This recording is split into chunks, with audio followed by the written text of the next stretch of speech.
நீங்கள் பார்த்துக் கொண்டிருப்பது நியூஸ் 21 செய்திகள். தமிழ்நாடு செய்திகளை உடனுக்குடன் தெரிந்து கொள்ள நியூஸ் 21 செய்திகளை பாருங்கள். உண்மை, உழைப்பு, உயர்வு. பழனியில் விபத்தில் இறந்தவர்களுக்கு உரிய இழப்பீடு வழங்காததால் நீதிமன்ற உத்தரவின்படி 2 பஸ்களை ஜப்தி செய்தனர். திண்டுக்கல் மாவட்டம் ஒட்டன்சத்திரம் வட்டம் ஓடைப்பட்டி கிராமத்தை சார்ந்த பழனிசாமி வயது 55 என்பவர் கடந்த 9/2/2019 ஒட்டன்சத்திரம் டு வேடச்சந்தூர் மெயின் ரோட்டில் வேரியப்பூர் பிரிவு அருகே காரில் சென்றபொழுது எதிரே வந்த அரசு பேருந்து மோதியதில் படுகாயம் அடைந்து சம்பவ இடத்திலேயே இறந்துவிட்டார்.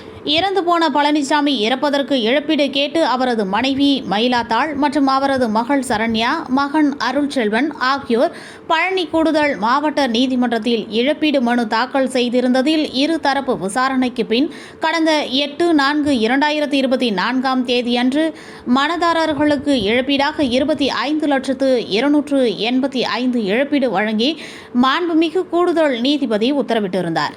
தற்சமயம் வரை அரசு போக்குவரத்து கழகம் இழப்பீட்டுத் தொகை மற்றும் அதற்குண்டான வட்டி தொகை சேர்த்து ரூபாய் 35,41,597 வழங்காததால் மாண்புமிகு கூடுதல் மாவட்ட நீதிமன்றத்தில் கடந்த 25/7/2024 நிறைவேற்று மனு தாக்கல் செய்திருந்ததில் பழனி பேருந்து நிலையத்திற்கு வரும் பேருந்துகளை ஜப்தி செய்ய மாண்புமிகு கூடுதல் மாவட்ட நீதிபதி மலர்விழி அவர்கள் உத்தரவிட்டதின் பேரில் நீதிமன்ற ஊழியர்கள் மற்றும் மனுதாரர்கள் வழக்கறிஞர் துறை அலுவலர்கள் பழனி பேருந்து நிலையத்தில் இருந்த 2 அரசு பேருந்துகள் ஜப்தி செய்யப்பட்டது.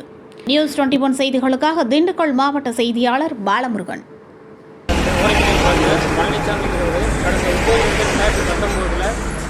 ஒரு கவர்மெண்ட் பஸ் மோதி விபத்து ஏற்பட்டதில் இறந்ததுக்கு இழப்பீடு கேட்டு அவங்க மனைவி மற்றும் மகன் வழக்கு போட்டிருந்தாங்க கூடுதல் மாவட்ட நீதிமன்றம் பழனியில். அது சம்பந்தமாக கடந்த 8/4/2024 மொத்த இழப்பீட்டு தொகையை அவங்களுக்கு 25,285,000 கொடுக்கணும்னு நீதிபதி கூடுதல் மாவட்ட நீதிபதி அவர்கள் உத்தரவிட்டாங்க. அன்னைக்கு தேதியிலேருந்து இன்றைக்கு வரைக்கும் பணம் கட்டாதனால பஸ்ஸு ஜப்தி பண்ணி நடவடிக்கை சொல்லி இப்போ இருக்கிற கூடுதல் மாவட்ட நீதிபதி உத்தரவின் பேரில் இப்போ வட்டியோடு சேர்த்து 35,41,597 இது வரைக்கும் பணம் கட்டாதனால அட்டாச் பண்ண சொன்னாங்க பஸ்ஸை. இப்போ அட்டாச் பண்ணி கோர்ட்டில் இந்த பேருந்து நிறுத்தியிருக்கோம். இது சம்மந்தமாக பணத்தை கட்டினப்பறம் நாங்கள் ரிலீஸ் பண்ணுவோம் பஸ்ஸை.